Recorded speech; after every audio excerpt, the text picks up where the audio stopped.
If you like to talk about combat sports and you want to join the discussion, click the subscribe button below and the bell notification icon next to it and join Knucklehead Nation. Ladies and gentlemen of Knucklehead Nation, welcome once again to another episode of the FightersRep podcast. I'm here with a very, very special guest today, all the way out from the UK, sipping some drink, staying up late for us. Much appreciated. Dean Whyte, ladies and gentlemen. How's it going, Dean? It's all good, man. Like you say, man, I was drinking one of Korean nephew, just trying to relax for the evening, you know what I mean? For sure, for sure. Is that how you typically kind of close the show on the day? A little bit of what you got there? Whiskey, cognac, what's going on? This is Jamaican rare nephew. Oh, there we go. Mixed with a bit of Deserrano.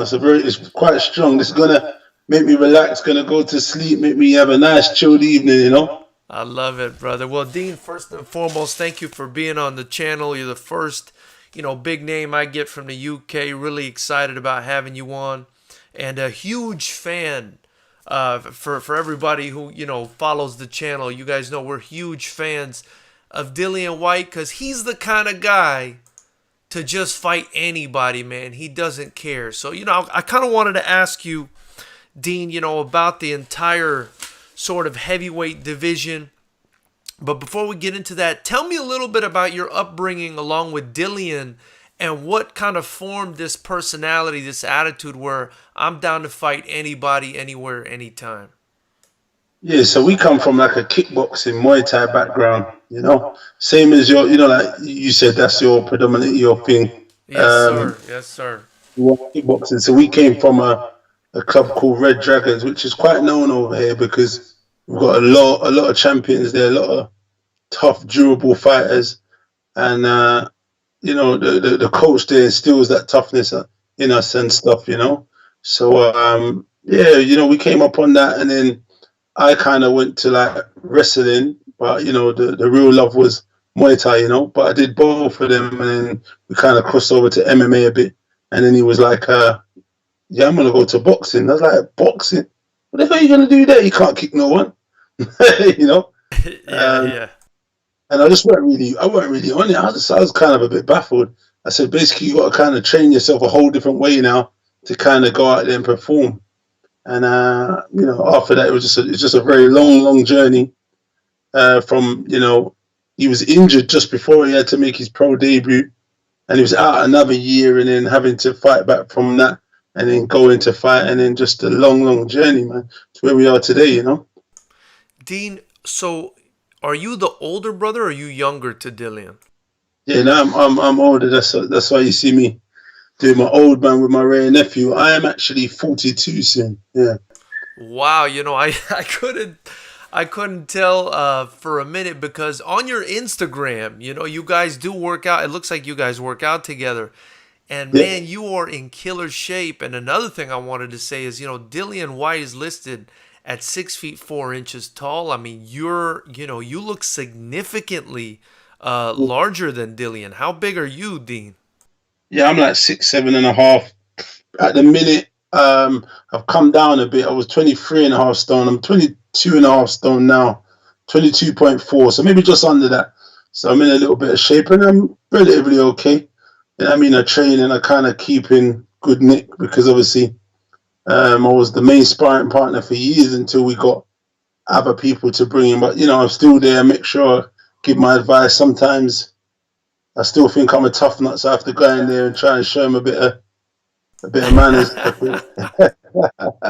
If I can handle the pace, you know what I mean? Yeah. So, I mean, did you ever think about boxing yourself, Dean? Do you know what? From the Muay Thai and the wrestling, I think by the time I went to boxing or considered it, I think I was probably around 35. And then he was just like, "Oh, please don't go in there and get yourself hurt. I'm going to have to go and avenge you, old man."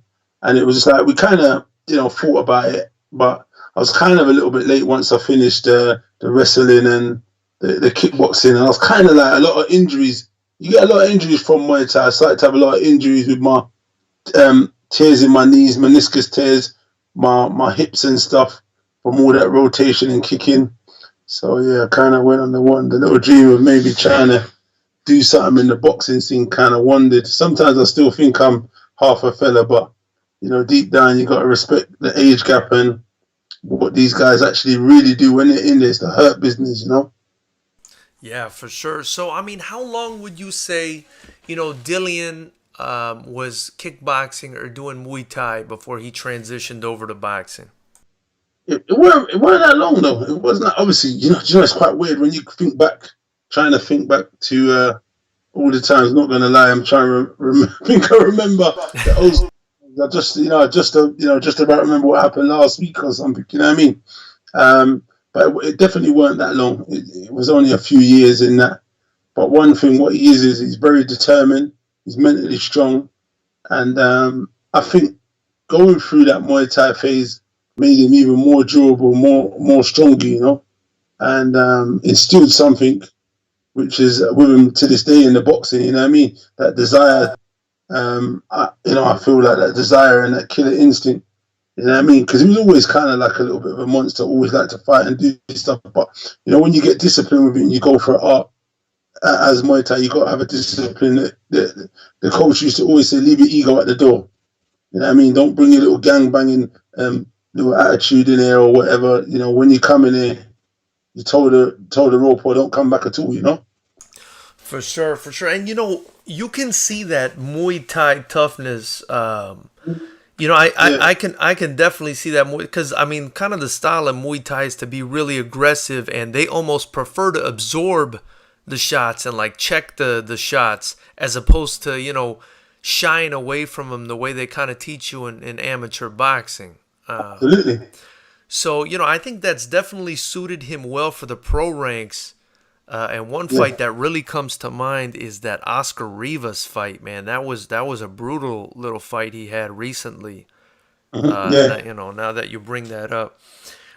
So he decided to become pro, but I mean he also had some stuff going on in his life. I mean, my understanding from Dillian Whyte's story is he became a father at a really young age. Is that right?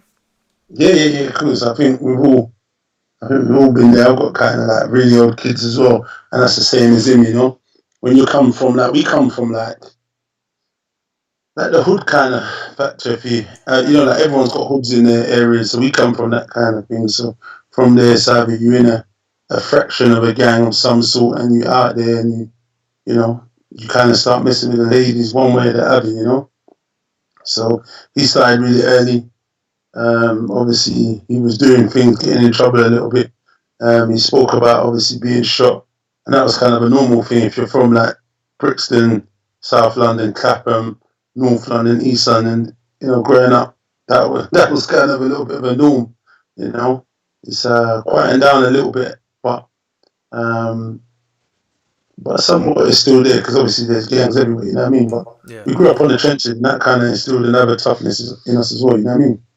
Was there a lot of fighting growing up? Yeah, of course. Of course there was fights. You obviously you have to fight to survive in your neighborhood. You have to either be the dominant force or you're going to be the food, So in the neighborhood there was that. But then at the same time, for me, I'm quite known as well in my little neighborhood coming up as well. So for him it wasn't as bad, you know what I mean? Because I've done a lot of stuff.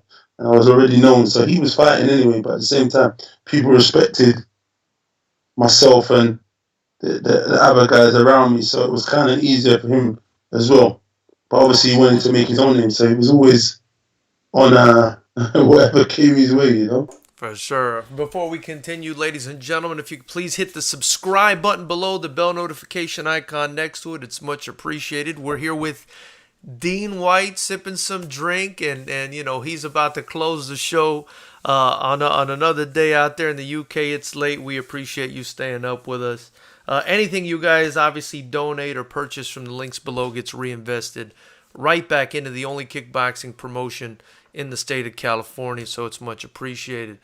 And we'll continue to have fantastic guests like Dean on the show. Dean, I wanted to ask you another thing that I really I see that there's a bit of a difference between the culture of fighting especially as it relates to boxing in the UK and the culture we got out here in the United States. Of course, it's not like a blanket statement. It doesn't apply to everybody. But I feel like the guys in the UK, especially your brother, he really espouses the attitude of, I'll fight anybody. He's the real can man. We had Adrian Broner out here claiming to be the can man, but I feel like Dillian Whyte is the real can man. Have you seen any sort of difference in the cultures of the UK versus here or maybe other cultures as far as fighting goes? Well, the only thing I'd say, in America, with you guys, you do have that brash talking stuff over here. So obviously Dill's quite out front and he's kind of outspoken. There's not a lot of guys who are in the UK that are very vocal and outspoken. If you look at Joshua, he's quite, he wears the humble persona, stay humble, etc., etc. Yeah. You got Derek Chisora, who's quite outspoken and similar to Dillian, likes to have a little go here and there. America, obviously, you got Adrian Broner. I think before he went up in weight, when he said something, he normally went out there and done it. As he's gone up, it's become more business and he understands his money. And he says, it's not about belts, it's about the check. So it's kind of, that's the only thing I'd say, you know what I mean? I know he tried to mimic the Floyd persona, doing all that, but then he came unstuck and he lost a few times. And, I think that's what I'd say the only difference is. But other than that, this is Dill's persona, man. I did an interview, I think it was yesterday, with the Sun paper and the Independent, same online over here. And we was talking about it, what do they think about who's one of the most improved heavyweights? And I was saying, not just because Dillian is my brother, I'm a big fan of boxing, period. Big fan of Tyson Fury. He's right up there for what he's come back from and come and done. Exceptional. Deontay Wilder, what he's done in the sport of boxing, having that record, 41 fights, 40 knockout, exceptional, same as Joshua. But then, my bro, like you said, the can man, if you look at the people he's faced, and what you look at is, with his resume as an amateur, he shouldn't be in the ballpark, he shouldn't be on the same level playing field as some of these guys. When you talk about 7 amateur fights and competing and being like number 1 mandatory in the world, beating the likes of Rivas, who had over 100 and something amateur fights, went to the Olympics, who beat Andy Ruiz Jr., who had over 105 amateur fights, went to the Olympics, who beat Anthony Joshua. So it's like a spiral effect. So in essence, he takes on all that experience, but I think that's his hunger, his eager, his desire, and just that mental toughness. So it's quite strange when you look at it coming from where it is. It's an amazing feat in itself, just having done all that when he's knocked out Lucas Brown, knocked out Derek Chisora convincingly. He went in there and put on a masterclass against Joseph Parker when everyone said, well, this is a classic case of boxer versus puncher, brawler, which is Dillian Whyte. But then he went in there and outboxed, outpunched, out-hustled, out-fought former world champion, So time and time again, as an underdog, he showed, that he's got that desire and hunger and that pedigree to be there and say he's the best and wants to be the can man to go out and defeat. And it's rightly so, being one of the most improved heavyweights in the world today. That's what I think, I must agree 100%. He's got to be the most improved heavyweight because, I went back not too long ago just because, we're sitting here in quarantine. We're not doing shit, dude. You know what I mean? We're all locked down like you. We're locked down like you, brother, sip and drink when we can. But, I went back. I watched that Dillian Whyte, Anthony Joshua fight, the first one. And, man, he was good then. But he's not even the same guy at all from that fight, man. It's like a different human. Yeah, absolutely. I mean, and then you look at his resume. His resume is incredible. He's got a better resume, if you ask me, than Deontay Wilder. Much better resume than Deontay Wilder. I think the only person whose resume, and you can tell me how you feel about this, the only person whose resume rivals Dillian Whyte is Anthony Joshua. He's the only one. Yeah, I'd agree with that. When you look at the guys he's faced a lot of top contenders. He's faced Charles Martin, Takam, Povetkin, Vladimir Klitschko, Andy Ruiz Jr. twice, and the list goes on. You know what I mean? So he's definitely, obviously, rivals that, and he's beat former champions. So when you're talking about that, you got to give him his due credit and his just deserves. Absolutely, yeah. And then, it's like basically Dillian is fighting, I mean, all the same guys, right? Because, I mean, I guess having that promotional connection with Eddie Hearn, you get access to these guys. And up next, he'll be taking on Povetkin, who Anthony Joshua fought in the past. Yeah. What do you think about that fight, that Povetkin fight? That Povetkin fight is still, I think it's a great fight. It's a very tough fight. It's a fight maybe I thought he maybe didn't even need to take. Possibly that's just me. In terms of he's a former world champion. He's a former gold medal Olympian, and he's very very tough and durable. As he showed against Michael Hunter when he fought in Saudi, and that for me was probably fight of the night, which was a real barnstormer. Was a fight of two halves where you had the young lion coming out roaring, nearly taking off the old veteran's head and just disrespecting him and not respecting Povetkin at all. Yeah. And then the lion came back in the later rounds, the mid rounds, and managed to steal a draw. And I thought that was I felt that was a very very fair decision on the face of how it went, because the rope kept Hunter up one of the times, and I felt that should have been classed as a knockdown and he got rocked quite a few times as he started to fatigue and tire. And I got a lot of respect for Michael Hunter. So for me, that was a very, very credible and solid draw he got there. So for me, there's a lot left in the tank when he went in there and he went through that. I know he hasn't fought the best yet, but he fought a guy in Martin Bacoli in the UK, and Martin Bacoli was someone people said who would be a former world champion later down, and he managed to defeat him.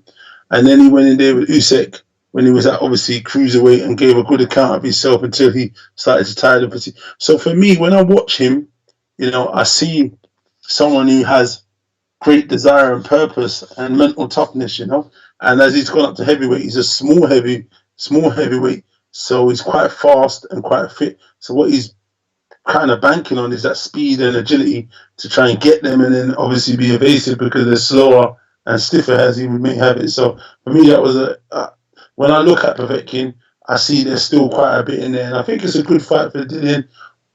If he's smart enough and he picks the right shots, he can make a great statement if he gets him out of there in decent style and early for me, just to solidify what he's done as the can man and beating the guys that are put in front of him. And it is possible as well, because Povetkin is a slow starter, but I still feel it holds its dangers at the same time, because he's quite a big puncher. He knows how to get through the rounds, but he's never faced anyone who goes to the body like Dillian Whyte before, who catches and counters and stuff. So it's definitely an interesting fight. I think so too. But I'm gonna have to go out on a limb here, Dean.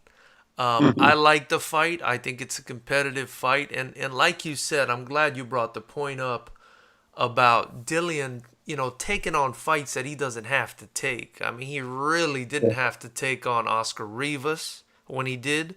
He really didn't have to take, Chisora on twice, and now he's taking on Povetkin. Man, that's probably one of the livest guys, or one of the scarier guys in the heavyweight division right now. But he's still doing it, even though he doesn't have to. So, I mean, that's part of the reason I have the utmost respect for him. But again, I'm going to go out on a limb. I'm going to say that I think Dillian beats Povetkin convincingly. If he doesn't stop him late, I think he wins a unanimous decision. I think it might be, the final, if not one of the final fights for Povetkin. Absolutely. I can't see him having much more in the tank, to be honest, to go on at 40 years old, Yeah, but the dude definitely a beast. And I watched that Hunter fight.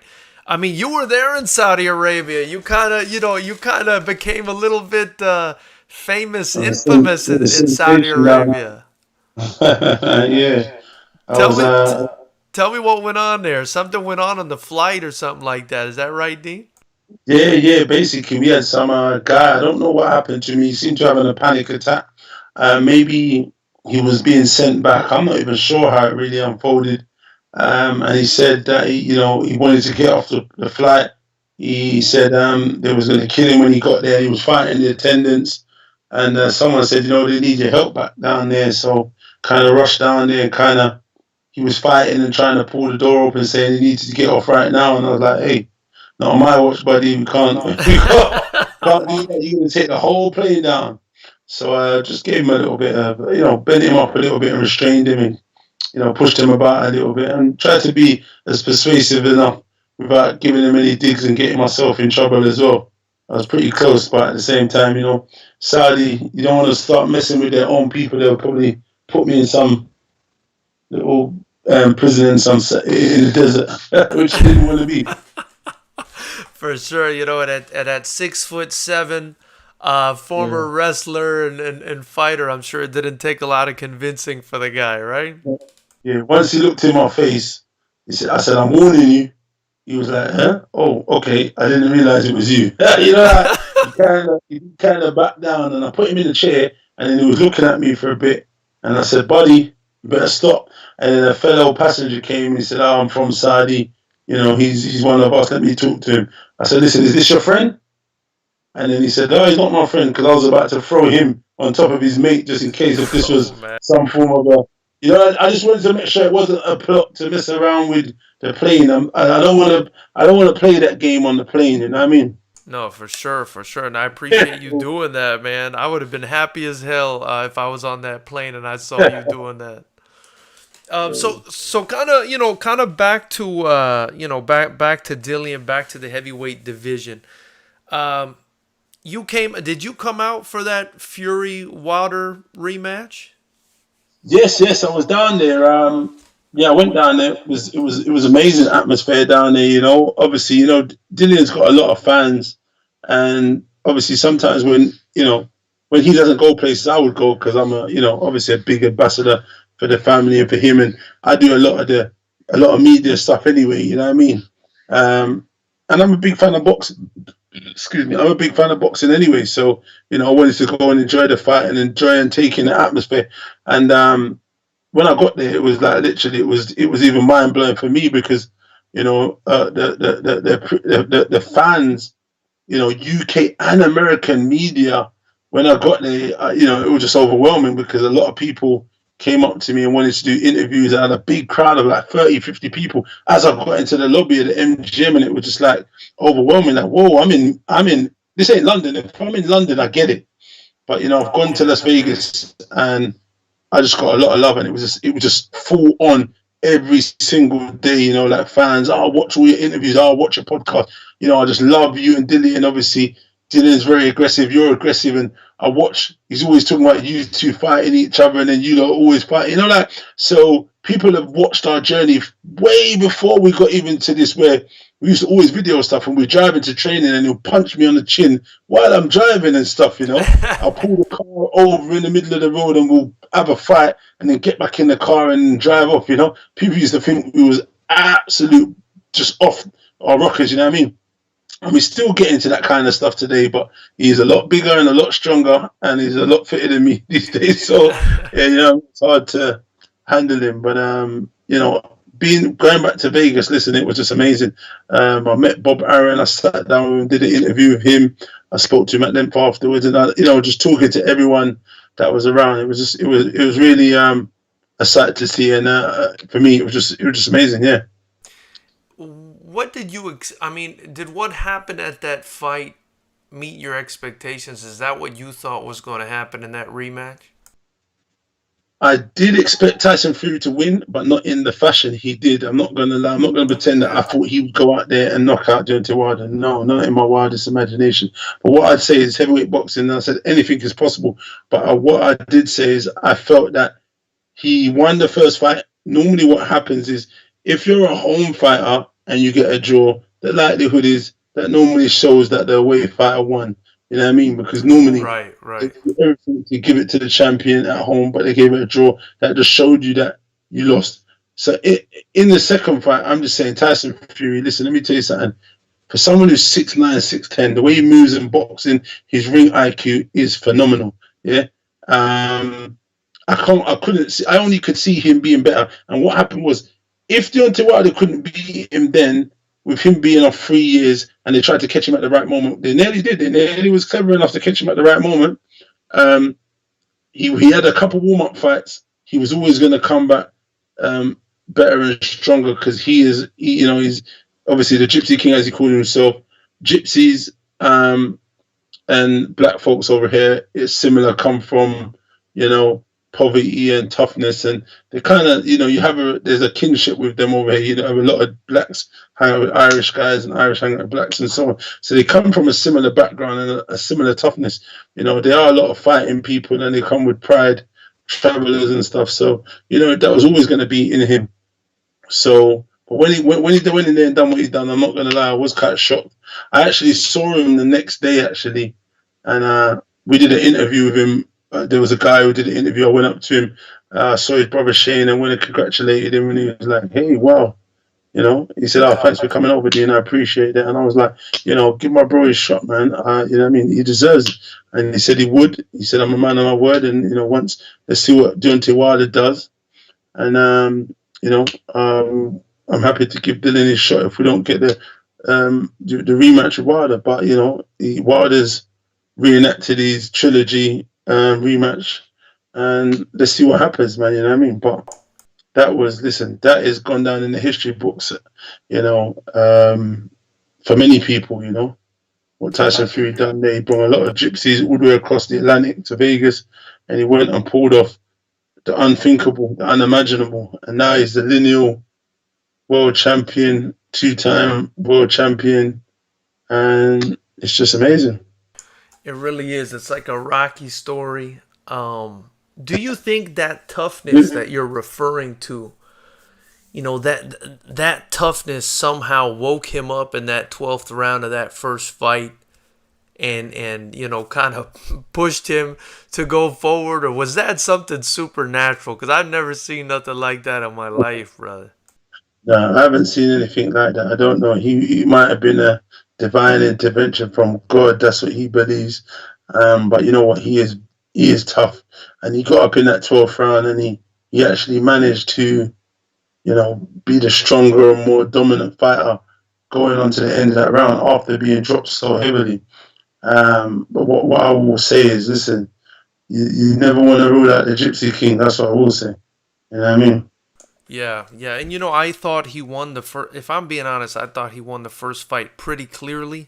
Even though I'm an American, and I live here, and you want to go for the American fighter, but I just being objective, because I think that's having integrity is the most important thing for the sport, right? If we lie, and we lie to each other, and we lie to other people about it, that's where corruption begins and starts to grow. So I mean, just as a promoter myself, and as a fight fan, I said to myself, man, after all that, being outside the ring 3 years, like you said, abusing his body, he comes in, they figure they picked him at the right time, which I thought, if I'm being honest, for me, Dean, it's cowardly. For me, it's cowardly. I don't like it. You know what I mean? Yeah. I felt like it was cowardly that they picked him when they did. I felt like it bit them in the ass. By them doing that, it kind of backfired on them.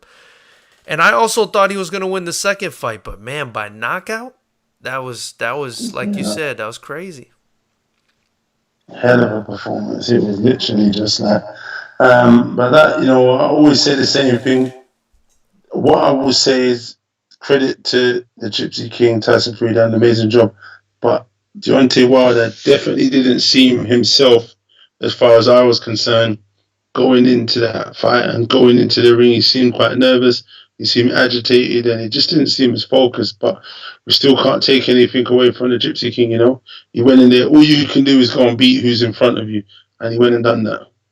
Yesterday I made a video, and it was about, Deontay Wilder stepping aside to allow Tyson Fury and maybe Anthony Joshua to get the next fight. That I think that would make more sense, not just for the heavyweight division, but for Wilder, because at least, if he comes again, he'll maybe take a fight in the interim, try to improve himself a little bit. I think the perfect scenario, if I'm being honest with you, would be for him to fight Dillian Whyte, and the winners fight each other. What do you think about that, Dean? Sounds pretty good to me, It definitely sounds good. Obviously, it's obviously like a round robin. I hear what you're saying. It definitely sounds good. Obviously, if it works out this side of the year and you're looking at that, then that's fine. Because at the minute, Dillian's been waiting for his world title shot for a very, very long time. February 2021. Obviously, whoever is in hold of the WBC title has to fight him. So if it goes past that date, then it's it doesn't make sense. But if you're talking about him getting to fight Povetkin, not looking past that fight, but we absolutely believe we're going to win. So, God willing, we win and we move forward. Looking at Deontay Wilder down the line, he said he still wants to beat him. He said, I want to beat that coward, that bronze bomber in his 40-pound vest, crying about the weight. And it makes sense. And obviously those guys do their unification, and then obviously he gets to fight his mandatory spot February 21, as it's been placed from 18 months ago. So it'll be interesting, but he deserves his shot irrespective. I know a lot of fans do want to see a unification with the Gypsy King and Anthony Joshua, and it will be huge. But really and truly, like I said, Dillian Whyte deserves his shot before any of that. But if it is worked out that way, then that's the cards God had dealt. And we got to be patient and just say February 21 is our time, and let's see what we can rock and roll in the interim. Another thing, Dean, that I talked about in the video was, and I'm pointing this out because you seem to bring it up or kind of touch on it when you said that he seemed nervous when referring to Deontay Wilder in the rematch. He didn't seem like himself. I thought to myself, Dean, yesterday I'm running around the neighborhood trying to get some exercise in this crazy quarantine. And I'm trying to push my big ass, man. I'm over 6 feet, 200 pounds as well. I'm trying to push. I say to him, and I start thinking about, the toughness it takes to be a fighter. And I thought to myself, man, what would Wilder do? I mean, what was Wilder thinking going into that second fight, having hit this guy with his biggest shot, followed up with a left hand in the 12th round, when the guy has just come off 3 years of doing coke and who the hell else knows what else? What was in his? I mean, how could he beat a guy like that? I don't think you can beat. I don't think Deontay Wilder can beat a guy like that. What do you feel about that?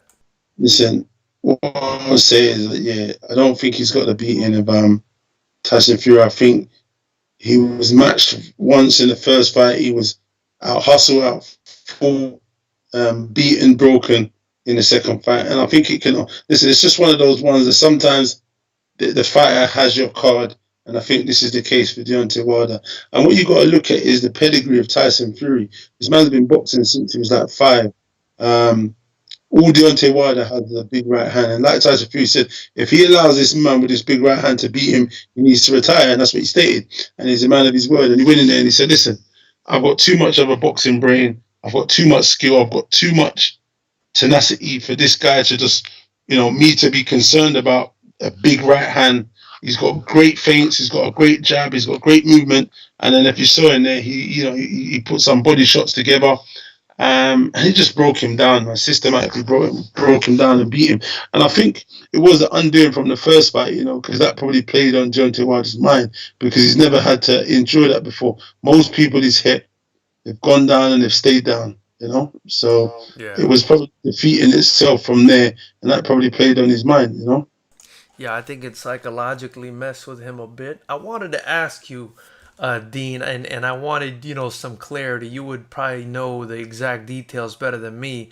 Dillian Whyte was mandatory for Deontay Wilder's WBC title for something like over 900 days. Am I right? Yeah, and counting. And counting. Man, if I mean that's just I don't understand how any boxing fan can look at that and not be absolutely disgusted by that. You know, what are Dillian Whyte's thoughts on having to be subject to that kind of ridiculousness? No, but you can see his frustration because he calls Deontay Wilder the coward. You know, the bronze bomber, the coward, the duck, the chicken. He's hired it. You know, like he's called him every name under the sun, and rightly so because really Dillian faces many people and people he shouldn't. The can man, Deontay Wilder.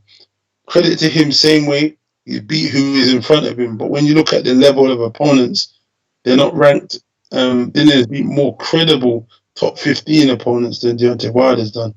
You know, so when you look at that, it is a shame when you look at it and you say, you know, this was the WBC champion and he didn't want to face his mandatory and he gave many different excuses, hocus pocus excuses why he'd make Dillian wait and he didn't want to fight him because he said this or he done this or he doesn't like this. And you know, it just got into a slagging match in the end. And in the end, now he's a disposed champion, not really needed, still in the mix.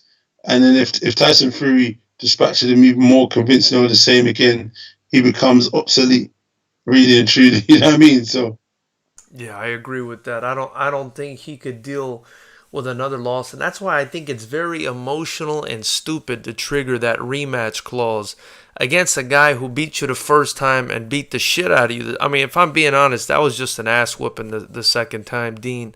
And I don't really care to watch it. I would much rather watch, like you said, I mean, Anthony Joshua fight Fury, Dillian Whyte fight Fury, somebody else who's earned it, and I feel like Dillian has earned it. You know what I mean? Joshua have earned it. Another situation that Dillian had to deal with was another guy that seems to have, I don't know, chickened out in my opinion, is Andy Ruiz. That was another oh, situation. yeah, do you know what? I think for me, that one's a little bit different, I'd say, because I wouldn't really call him a chicken because Andy Ruiz is a hell of a fighter, as far as I'm concerned, you know. Um, he's someone, what, 105 amateur fights, only losing five, former Olympian, former, he dethroned a man who was one of the best in the planet at that time, a lot of people said. But what he's got a lot of demons in him, you know. And he's a young guy that made a lot of money. And I think it got to him, and that's happened to a lot of fighters in the history of boxing. You know what I mean? So I think I'm just talking me as a fan. I look at things totally different. I don't just look at it like I say when I talk about my bro. I talk about. I don't try and be biased. I talk about things as principle and what I see as facts. You get me? So what I look at is he made a lot of money. He made 5-6 million the first fight, and he made what about 8 or 10 million the second fight. So he just went off. He went off the ropes. Remember, he came from a zero to a hero where they was the president was inviting him to Mexico to have food and people, you know, people of many power was inviting him places. He was meeting up with Canelo, his gang, and it was just a whirlwind. It was like a romance. So for him, he couldn't even channel his energy to train properly because Manny Robles was saying, "Listen, I couldn't find this guy most of the time because he didn't turn up for training. You know, he was out too busy living the life of a famous superstar, you know. And as a young man that got to him, he went in there, he came in way too heavy. And then after the fight, he managed to ditch Manny Robles.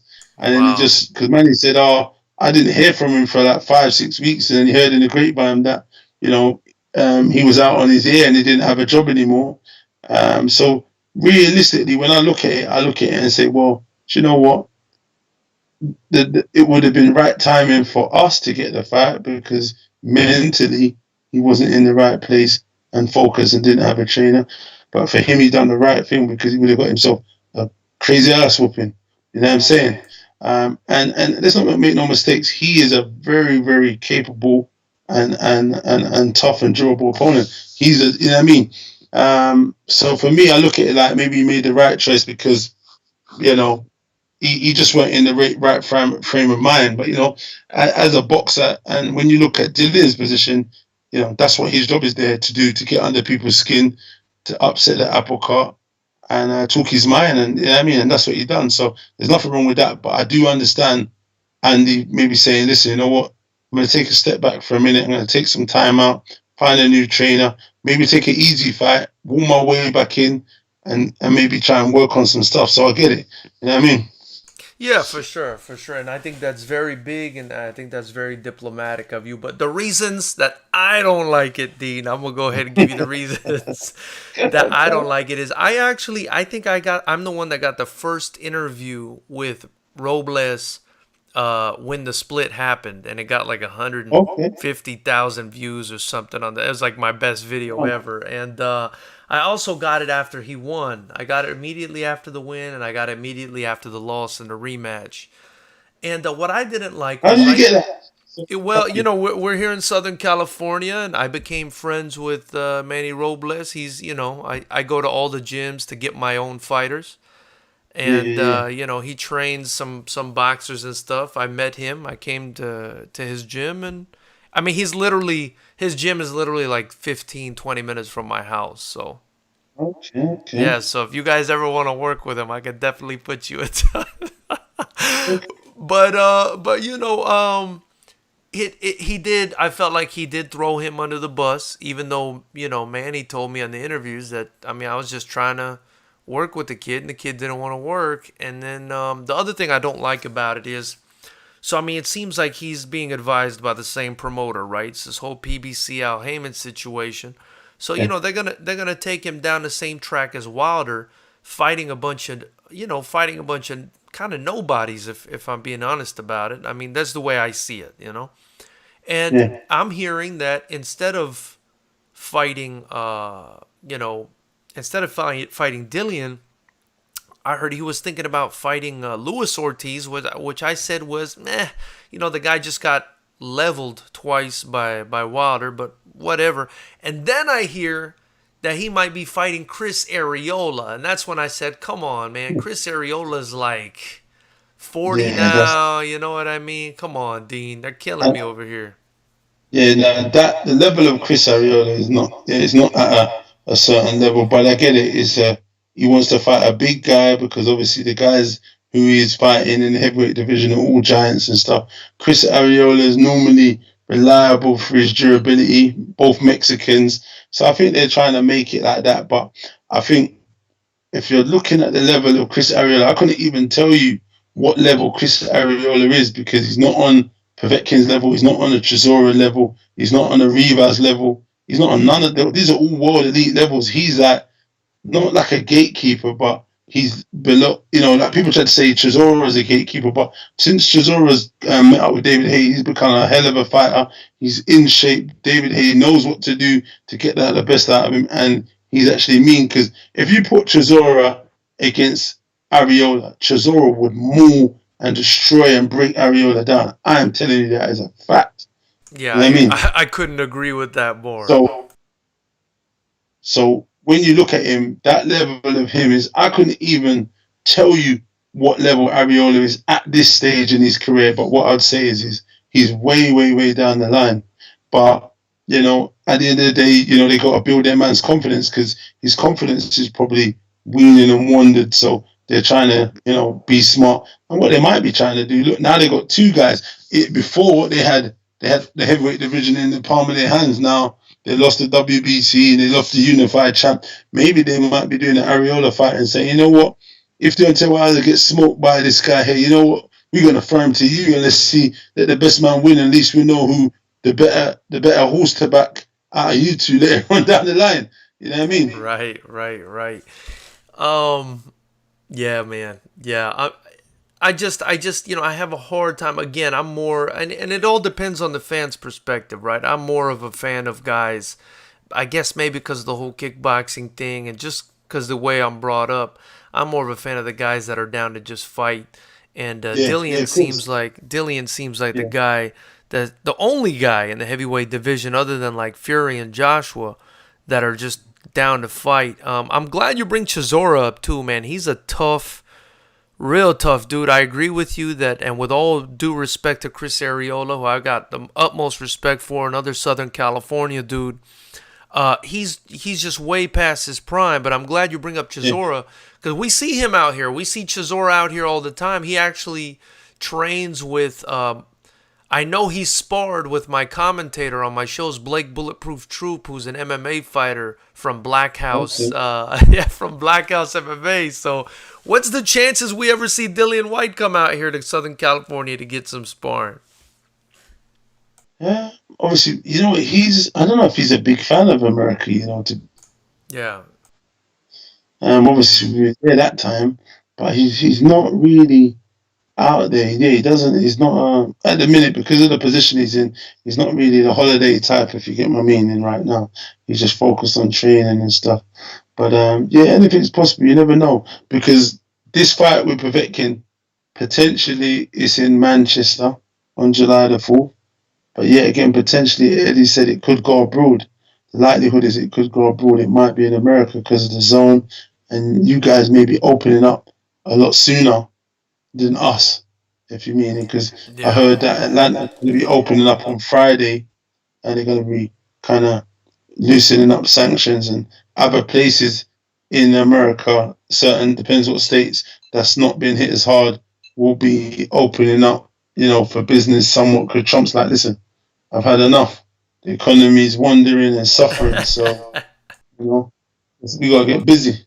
yeah. We got to get that money out here, man. That's what it's all about out here, man. Funny enough, I spoke to Chisora today as well. He video called me, so he was talking about his fight potentially, where that might be, and and that's looking like it potentially might go abroad also. So tricky time at the minute. We just got to wait and see over.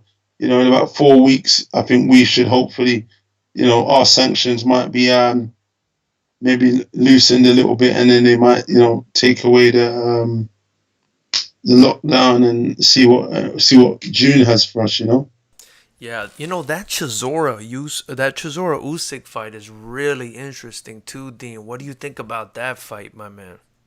Do you know what? We manage fighters together, me and my bro, and I manage fighters by myself. But I've got a cruiserweight. He's gonna make his debut soon. He's Chisora's main sparring partner. He's not even a southpaw, but he's just done southpaw the whole time. But he moves very good. He can do some of the turns that Usyk does, and moves quite well. He's not as elusive, but he does. He moves well, and he's handling his own in there. He's doing some good stuff in there. He's probably the only one that ain't got knocked out in the whole 6 months of being there. Wow. Chisora's been looking strong, mean, and just on it. He's really in decent shape. He's been in shape for the whole year, to be honest, waiting for this fight. He doesn't want to, get too sharp too soon, but they are literally up for it, chomping at the bits for this fight. And I think it'd definitely be an interesting fight. You've got someone who's just seen and done it all as an amateur and as a professional, as a cruiserweight, but going up to heavyweight and dealing with someone like Chisora is something totally different. So I think if you look at technical abilities, obviously all of that's with Usyk, but then when you're looking for sheer grit, determination, and pressure, how does Usyk handle that pressure, and how does he withstand the whirlwind, the hurricane that continues to come forward and throw them big overhand shots and shots to the body and to the hips? It's definitely going to be interesting. That's gonna be a lot of fun. Dean, really appreciate your time, man. I feel like I could ask you a million questions, bro. Hey, we got to do it earlier, man. I love talking about boxing, but we got to do it earlier. The Sorry clock is about ticking. that. I got you. Hey, and if you come out to LA, I got you, man. I'll take care of you. One more question. Top five heavyweights in order, if you can. Who are your top five heavyweights? So, sorry, say that again. I was saying your top five Say that again. heavyweight. If you were to list your top five heavyweights, who are they?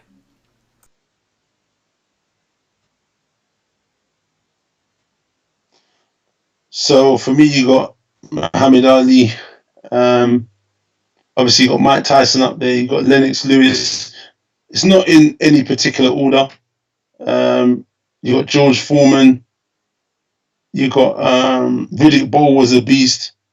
You got Evander Holyfield was an animal. Listen, I could actually go on. That era of guys though was absolute madness.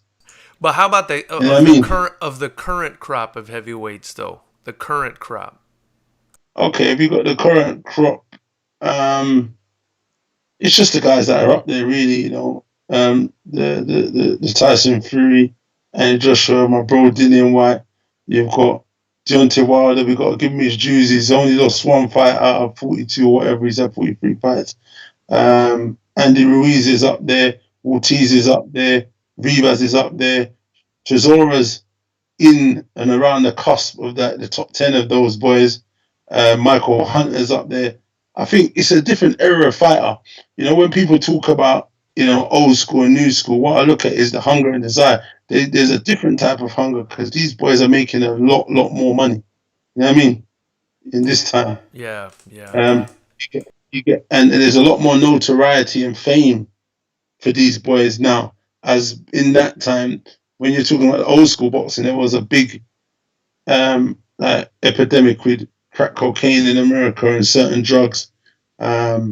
And it was just a different time, you know what I mean? You had the Black Panthers and other stuff going on in certain times. So it was different. When you're talking about American boxing, listen, it was a whole different hustle. Those guys was literally, you know, fighting for their lives and championing to be the best and trying to get to that money. You get me? Get to that bag. You know what I'm saying? Yeah.